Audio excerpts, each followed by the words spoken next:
YouTube ఛానల్ను మీరందరూ ఆనందంగా సంతోషంగా స్వీకరిస్తున్నారు, చూస్తున్నారు, ప్రమోట్ చేస్తున్నారు. మీ అందరికీ పేరు పేరున కృతజ్ఞతలు. అయితే ఈ సంవత్సర కాలంలో చాలా వేగంగా మేము చేస్తున్న ఈ ప్రయత్నానికి మీ సపోర్ట్ ఎప్పటికీ ఉండాలి.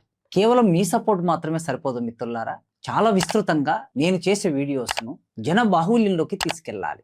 దయచేసి మీరు సబ్స్క్రైబ్ చేయటం మాత్రమే కాదు, మీ మిత్రులతో, తెలిసిన వాళ్ళతో దీన్ని విస్తృతంగా సబ్స్క్రైబ్ చేయించటం మూలంగా నా కంటెంట్ ఎక్కువ మందిలోకి వెళ్ళే అవకాశం ఉంటుంది. దాని మూలంగా ఒక ప్రజా అనుకూల ఆలోచనలు పెంచడానికి అవకాశం ఏర్పడుతుంది. Thank you. Hello friends, good morning. మీరు మొన్న నిన్న ఈరోజు మార్కెట్కు వెళ్ళారా? ఖచ్చితంగా వెళ్ళి ఉంటారు. ఎందుకంటే మొన్న ఆదివారం గనక వారానికి సరిపడా సరుకులు కొనడానికి మార్కెట్కు వెళ్తూ ఉంటాం. సన్న బియ్యం కిలో 70 రూపాయలు, చక్కెర 65 రూపాయలు, ఉల్లిగడ్డ, టమాటా, పువ్వులు ఒకటేమిటి ఒక్కొక్కటి చూస్తుంటే మన జేబు చిల్లులు పడిపోతుంది, భయపడుతుంది. మీకు ఈ విషయం మీతో మాట్లాడుతుండగా నాకు ఒక పాట గుర్తొస్తుంది. ఎప్పుడో 40 ఏళ్ల కిందట విన్నాను నా బాల్యంలో. కమ్యూనిస్టు పార్టీ వాళ్ళు వచ్చి ఊళ్ళల్లో పాడుతూ ఉంటే, నాగులో నాగన్న ధరలిట్లా బెరగబట్టె, నాగులో నాగన్న అయ్య దిగి అమ్మెక్కే, అమ్మ దిగి అయ్యెక్కే, నాగులో నాగన్న ధరలిట్లా బెరగబట్టె, నాగులో నాగన్న సంచి తీసుకొని చక్కెరనే కొనబోతే, నాగులో నాగన్న చక్కెర ధర వినగానే, నాగులో నాగన్న చక్కెర వచ్చినట్లా ఏ, నాగులో నాగన్న. ఒక కవి రాసిన పాట ఇది. 40 ఏళ్ల కిందట ఆనాటి ధరల పెరుగుదల, ధరలు ఎట్లా పెరుగుతున్నాయి, మానవ జీవితాన్ని ఎట్లా సంక్షోభంలో పడేస్తున్నాయి అనే విషయాన్ని దృశ్యమానం చేస్తూ పాట రాశారు. అది సినిమాలో కూడా వచ్చింది, మనం అందరం చూసాం. మనుషుల జీవితానికి అద్దం పట్టింది. ఇప్పుడు 40 ఏళ్ల తర్వాత కూడా ధరలు ఇలా పెరుగుతున్నాయి కదా. బంగారం, అబ్బో, ఈ మాట వినగానే భయమేస్తుంది. లక్షల రూపాయల నెల జీతం వచ్చే వాళ్ళకు కూడా 10 గ్రాముల బంగారాన్ని కొనటం అంటే భయమేస్తుంది. సామాన్యుల పరిస్థితి తలుసుకుంటే ఆశ్చర్యమేస్తుంది. కనీసం పెళ్లి సమయంలో పుస్తెనైనా పెట్టాలి కదా తల్లిదండ్రులు.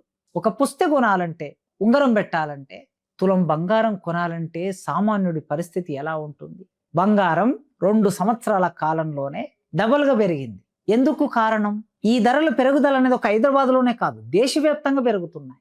జూలై నెలలో ద్రవ్యోల్బణం పరిస్థితి చూస్తే రిటైల్ ద్రవ్యోల్బణం 4.45గా ఉంది. ఆహార ద్రవ్యోల్బణం చూస్తే 5.52గా ఉంది. తెలంగాణలో ఈ పరిస్థితి మరీ ఎక్కువగా ఉందనిపిస్తుంది. ఇది కేవలం నేను మీకు చెప్తున్నది ఒక వార్త కాదు, ఇది కోట్ల మంది కుటుంబాల రోజువారీ జీవితాన్ని ప్రభావితం చేస్తున్న ఒక విస్మయకర విషయం. అందుకే ఇప్పుడు మనం ఈ ధరలు ఎందుకు పెరుగుతున్నాయి, ధరలు పెరగడానికి ప్రభుత్వాలు కారణమా, ప్రజలు కారణమా, లేదా ఇంకేమైనా కారకాలున్నాయా, ఈ విషయాల మీద నాకు తోచిన అభిప్రాయాలు మీతో పంచుకోవడం కోసమే ఈ వీడియో. పేద ప్రజలు, మధ్యతరగతి కుటుంబాలు ధరలు పెరుగుతున్నప్పుడు కుటుంబం అంతా సంక్షోభంలోకి ఎలా పోతుంది? మరి మనం అంతా మౌనంగా పెట్టి భరించవలసిందేనా? ఇవి తగ్గాలంటే మనం చేయగలిగింది ఏమీ లేదా? ఖచ్చితంగా ఉంటుంది కదా, ఏదో ఒకటి చేయవచ్చు. అందుకే మొట్టమొదలు అసలుకి ధరలు ఎందుకు పెరుగుతున్నాయి అనే విషయం మీద దృష్టి పెడదాం. ముఖ్యమైన కారణంగా మనం చూస్తే, ఎప్పుడైనా సరే ఒక వస్తువు ధర దేని మీద ఆధారపడి ఉంటుంది? ఆ వస్తువు సరఫరా మీద ఆధారపడి ఉంటుంది. ధర బాగా పెరిగినప్పుడు వస్తువుని తక్కువ కొనటం, ధర తగ్గినప్పుడు వస్తువుని ఎక్కువగా కొనటం మనుషులు చేస్తూ ఉంటారు. అందుకే ఒక వస్తువు సమాజంలోకి ఎలా సరఫరా అవుతుందనే దాన్ని బట్టి అర్థశాస్త్రంలో ధరల నిర్ణయం జరుగుతుంది. భారతదేశంలో ఇప్పుడు మనం కొంటున్న వస్తువుల్లో ప్రధానం ఆహారం కదా. మనిషి తిండి లేక ఉండలేరు కదా. కనీసం మనిషి బతకాలంటే ఇంత అన్నం తినాలి, ఇన్ని మంచినీళ్లు తాగాలి. ఇవన్నీ జీవితంలో ఒక ప్రధాన భాగం అయినప్పుడు ఇక్కడ ధరలు పెరగటానికి, ధరలు తగ్గటానికి, సంక్షోభంలో పడటానికి వాతావరణం కూడా ఒక ప్రధాన పాత్ర వహిస్తుంది. ఎందుకంటే వర్షాకాలం, ఎండాకాలం, చలికాలం, అన్ని కాలాలు అన్ని వస్తువులు ఒకేలాగా ఉండవు, కాలాన్ని బట్టి మారిపోతూ ఉంటాయి. నిజానికి ఇప్పుడు చూస్తే ఆగస్టు చివరి వారంలో ఉన్నాం. వర్షాలు బాగా వచ్చాయంటే లేవు, ఎండాకాలం లాగా ఉంది. ఎల్నినో లాంటి ఈ ప్రభావం ప్రపంచమంతా ఉంది, భారతదేశంలో కూడా ఉంది. కనుక వానకాలములో ఎక్కువగా ఎండ ఉన్నప్పుడు సహజంగా వాతావరణం కొన్ని వస్తువులైన ప్రభావం వేస్తూ ఉంది. ఉల్లి, టమాటా, జింజర్, వెల్లుల్లి, చక్కెర, ఈ ఉత్పత్తి ఎంత ఉత్పత్తి జరుగుతుందనే దాన్ని బట్టి వాటి సరఫరా ఉంటుంది.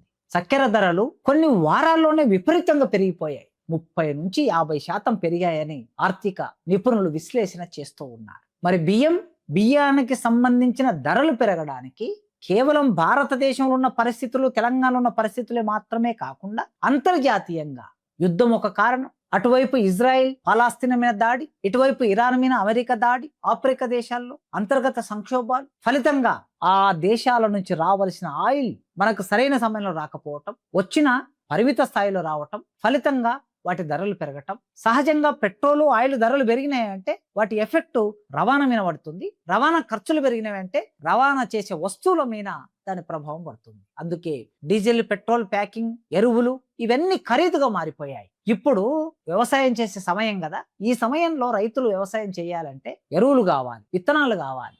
మరి ఎరువులు, విత్తనాలు విపరీతంగా ధరలు పెరిగిన తర్వాత వాటిని కొనే శక్తి రైతులకు లేదు. విదేశాల నుంచి అనేక రకాల వస్త్రాలు దిగుమతి అవుతూ ఉంటాయి. ఆ వస్త్రాలు కూడా మనం కొనాలంటే విపరీతంగా ధరలు పెరిగాయి. ఇంకొక నెలలో దసరా పండుగ రాబోతుంది కనుక ఈ వస్తువుల్లో తినే తిండితో పాటు బంగారం వరకు ప్రపంచవ్యాప్తంగా వాటి ధరలు విపరీతంగా పెరిగిపోతున్నాయి. భౌగోళిక రాజకీయంగా ఉండే ఒక సంక్షోభం, ఒక అనిశ్చితి ఒక ప్రధాన కారణంగా చూస్తాం మనం. బ్యాంకులైతే చాలా బ్యాంకులు సంక్షోభంలో పడిపోయి ఇచ్చినటువంటి రుణాలు, పెట్టుబడిదారులు తిరిగి చెల్లించక ఆ బ్యాంకుల దగ్గర డబ్బు లేని పరిస్థితి కూడా ఒక్కొక్కసారి ఏర్పడుతుంది. పండుగ సీజన్ వచ్చిందంటే సార్ భయం అనిపిస్తుంది. చాలా సందర్భాల్లో నేను మీకు ప్రస్తావించి ఉన్నాను. గద్దరాన రాసినటువంటి పాట, కటికోని కాళ్ళు మొక్కి కాలుదల కాయదెస్తే పండుగింట్ల పీనుగెల్ల పండుగ మీన పండు వచ్చే.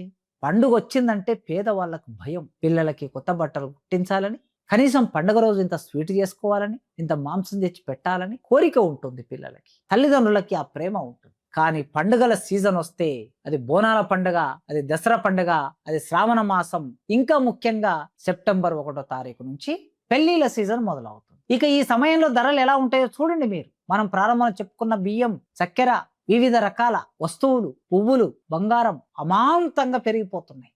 డిమాండ్ పెరిగితే ధరలు పెరగటం అనేది ఆర్థిక సూత్రం. సాధారణంగా ఒక వస్తువును ఎక్కువ మంది కొంటూ ఉన్నప్పుడు ధరలు పెంచేస్తారు. ఇది కృత్రిమమైనటువంటి. కానీ ఇప్పుడు జరుగుతున్నది కేవలం డిమాండ్తో సంబంధంలో కాదు, ప్రపంచవ్యాప్తంగా మన వినియోగంలో ఉండే వివిధ రకాల వస్తువులు తగ్గటం మూలంగా ధరలు విపరీతంగా పెరిగిపోతున్నాయి. ఒక ప్రశ్న వేసుకుందాం మనం.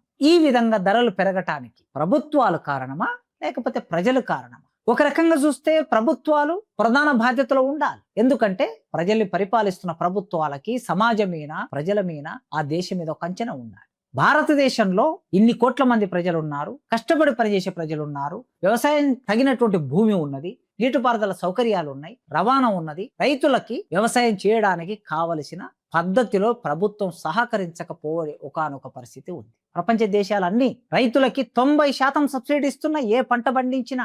కానీ భారతదేశంలో సబ్సిడీలు 2%, 3%, 4% కూడా ఉండని పరిస్థితి ఉంది. అందుకే వాళ్ళకు పంట కష్టపడి పండిస్తారు, అప్పులు చేసి పండిస్తారు, అప్పుల పాలవుతారు. పంట పండిన తర్వాత ఆ పంటను అమ్ముకోవడం కూడా రైతుకి భారం అయిపోయింది. రైతుకి మార్కెట్కి మధ్యన మధ్యవర్తులు ఉన్నారు భారతదేశం. ఫలితంగా మార్కెట్ మీద నియంత్రణ ప్రభుత్వానికి లేదు, ప్రజలకు లేదు. దాని వలన ఏమవుతుంది? ఈ మధ్యవర్తులు అంటే దళారులు టమాటాలను కొని, ఉల్లిగడ్డలను కొని, చక్కెర కొని, పప్పు దినుసులు కొని ఏం చేస్తున్నారు? నిల్వ చేస్తున్నారు. గోదాములో నిల్వ చేసి కృత్రిమమైన కొరత సృష్టిస్తున్నారు. ఈ కొరత సృష్టించడం మూలంగా ఏమవుతున్నాయి? ధరలు పెరుగుతున్నాయి. సహజంగా ప్రభుత్వం ఇక్కడ జోక్యం చేసుకోవాలి, కానీ ప్రభుత్వం జోక్యం చేసుకోవటం లేదు. అందుకే ధరలు పెరగడానికి మొట్టమొదటి కారణం ప్రభుత్వమే. అయితే కొన్నిసార్లు ప్రజలు మరి ఏం చేస్తున్నారనే ప్రశ్న తలెత్తుతుంది. అయితే ప్రజలు కూడా ఏం చేస్తారు? డబ్బున్నటువంటి వాళ్ళు కొందరు, మధ్యతరగతి, ఎగువ మధ్యతరగతి, వస్తువుల్ని కొనేసి ఒకే దగ్గర నియంత్రించుకోవటం కూడా ఉంటుంది. దాని మూలంగా ఏమవుతుంది?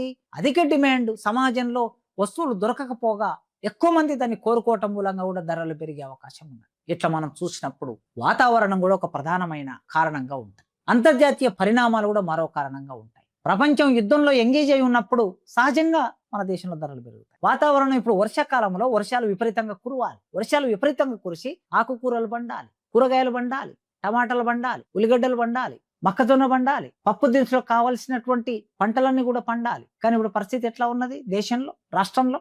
నిజానికి ఒక రకంగా వర్షాకాలంలో వ్యవసాయదారులు వ్యవసాయాన్ని వదిలేసుకున్నారు. రేపు రాబోయే సీజన్లో మనం పంటలు వేద్దామనే ఆలోచనకు వచ్చేసారు. ఇవన్నీ చూసినప్పుడు ధరలు పెరగటానికి మనం రెండో కారణంగా చూస్తాం. ఈ ధరలు పెరుగుదల అనేది సహజంగానే పేద కుటుంబాల మీద, మధ్యతరగతి కుటుంబాల మీద విపరీతమైన ప్రభావం చూపిస్తాయి. ఎందుకంటే ఈ పేద మధ్యతరగతి ధనవంతులకు చేరుకోలేరు, మధ్యతరగతులు అట్లాంటి కడు పేదరికంతో జీవించలేరు.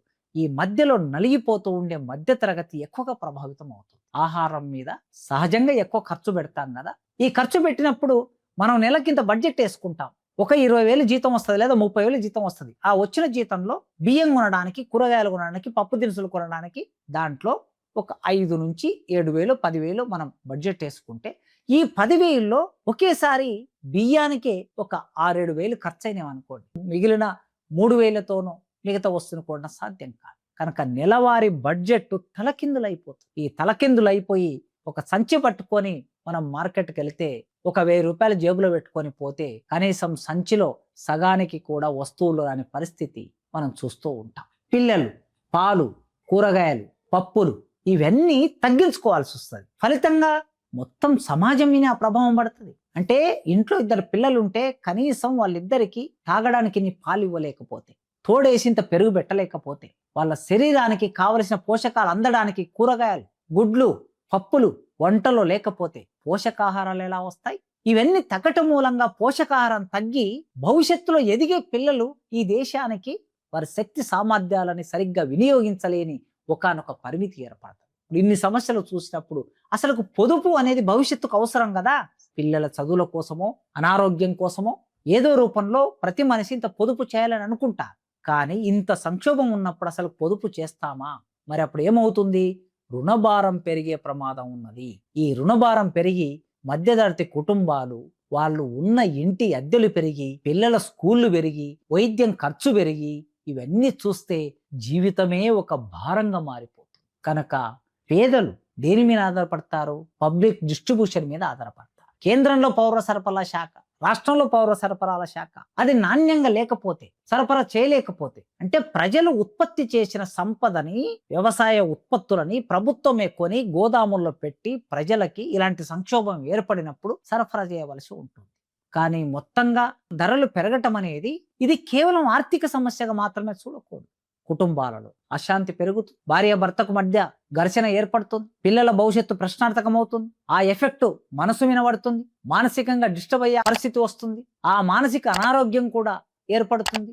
అందుకే ధరలు తగ్గాలంటే ఇప్పుడు మనం అందరం ఏం ఆలోచించాలి? ఈ ప్రభుత్వం మీద ఎట్లాంటి ఒత్తిడి పెట్టాలి? దిగుమతులు పెరగాలి సహజంగా. విదేశాల నుంచి, అంటే మన దేశంలో వస్తువులు ఎన్ని ఉన్నాయో ఆ వస్తువులు సరిపోనప్పుడు వివిధ దేశాల్లో పండిస్తున్న ఆ పంటని, ఆ వస్తువుని మనం దిగుమతి చేసుకోవాలి. ఉదాహరణకి షుగర్ బౌల్ అంటాం, క్యూబా. చైనాలో కూడా పంచదార చాలా ఎక్కువగా దిగుమతి అవుతుంది, చాలా తక్కువ ధరకు వస్తుంది. ఆయా దేశాల్లో తక్కువ ధరకి కొని ప్రభుత్వాలే దేశంలోకి తీసుకురావాలి. వాటితో పాటు ఎక్కువ వస్తువుల్ని కొని ఒక దగ్గర స్టాక్ హోల్డింగ్ చేసే ఒక ఆలోచన ఉంటుంది మనకి. మనం చూసాం కదా, కోవిడ్ వచ్చినప్పుడు ఆక్సిజన్ కొరత ఏర్పడింది. బాంబేలో కొద్దిమంది ఏం చేశారు, డబ్బులు ఉన్నోళ్ళు ఒక 10-20 ఆక్సిజన్ సిలిండర్లను ముందే కొనేసి ఇళ్లలో పెట్టుకున్నారు. మరి అట్లా పెట్టుకుంటే నిజంగా ఆక్సిజన్ అవసరమైన వాడికి ఆక్సిజన్ దొరకదు. 10 సిలిండర్లు కొన్నవాడికి కోవిడ్ రాకపోవచ్చు. కోవిడ్ రాకపోయినా కూడా సిలిండర్ను హోల్డింగ్ చేశాడు. కనుక ప్రజలు కూడా అలాంటి హోల్డింగ్ చేయకుండా, పెట్టుబడిదారులు, మధ్య దళారులు హోల్డింగ్ చేయకుండా ప్రభుత్వం ఖచ్చితంగా ఒక పరిమితిని విధించాలి. రైల్వేల ద్వారా సరుకులను వివిధ ప్రాంతాలకి సరఫరా చేయాలి. రైతులకి పంట బాగా పండించి ఇలాంటి కొరత ఏర్పడకుండా, ధరలు పెరగకుండా ఉండాలంటే వాళ్ళకు కావలసిన ఎరువులు, విత్తనాలు ఎప్పుడు అవసరమో అప్పుడు ఇవ్వాలి. అందించటం ప్రభుత్వం ఒక బాధ్యతగా తీసుకోవాలి. మార్కెట్లో ఇలాంటి సమస్యలు రాకుండా ప్రభుత్వం దృష్టి పెట్టి నియంత్రణ కలిగి ఉండాలి. ఎప్పుడైనా సరే ప్రతి ప్రభుత్వానికి ఒక దీర్ఘకాలికమైన దృష్టి ఉండాలి, ప్రణాళిక ఉండాలి. నిజానికి వ్యవసాయ రంగం సరిగ్గా ఉంటే దేశంలో ధరలు పెరగకుండా మనం నియంత్రించవచ్చు. నీటిపారుదల సౌకర్యం అనేది వ్యవసాయానికి ప్రధానం. నిరంతరం ఆ సౌకర్యాన్ని కల్పించాలి. అట్లే కోల్డ్ స్టోరేజ్.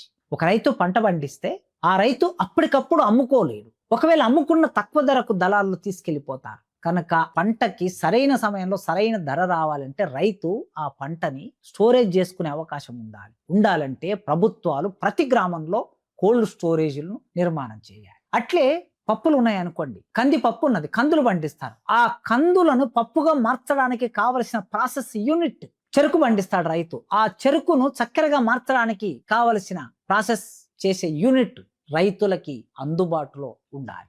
రైతు ఉత్పత్తిదారుల సంఘాలను ఏర్పాటు చేసి ఆ రైతు ఉత్పత్తిదారులు సృష్టించినటువంటి పండించిన వస్తువులన్నిటిని ప్రభుత్వమే కొనాలి. మొత్తం దేశంలో మధ్యవర్తులు నిరంతరం మార్కెట్ను నిరోధిస్తుంటారు గనక దళారుల వ్యవస్థనంతా నిషేధించాలి ప్రభుత్వం. నేరుగా రైతుల నుంచి ప్రభుత్వమే కొనాలి. అంటే నేరుగా వినియోగదారుడే వెళ్ళి రైతు దగ్గర కొనే మార్గాన్ని ప్రభుత్వం ఏర్పాటు చేయాలి. రవాణా సౌకర్యాల్లో కావలసిన లాజిస్టిక్స్ ఎన్నో ఉంటాయి. ఒక రైతు పట్టణానికి రావాలంటే, పట్టణం నుంచి వస్తువు గ్రామానికి వెళ్ళాలంటే దానికి కావలసిన రవాణా లాజిస్టిక్స్ అంతా ప్రభుత్వమే బాధ్యతగా మెరుగుపరచాలి. దేశంలో ప్రజలలో మనం మాటలు చెప్పినట్లు కాదు, వారి జీవితంలో ఆదాయాలు పెరిగే వాతావరణాన్ని కల్పించాలి. నిరుద్యోగులకి ఉపాధి కల్పించాలి. అప్పుడు ధరలని నియంత్రించడానికి అవకాశం ఉంటుంది. ధరలు పెరగటం ఒక్కరోజు సమస్య కాదు మిత్రులారా, ఇది ప్రతి సంవత్సరం, ప్రతి పండుగ వచ్చినప్పుడు, ప్రతి కాలం మారినప్పుడు, వాతావరణం మారినట్టుగా ధరలు మనల్ని వెంటాడుతూ ఉంటాయి.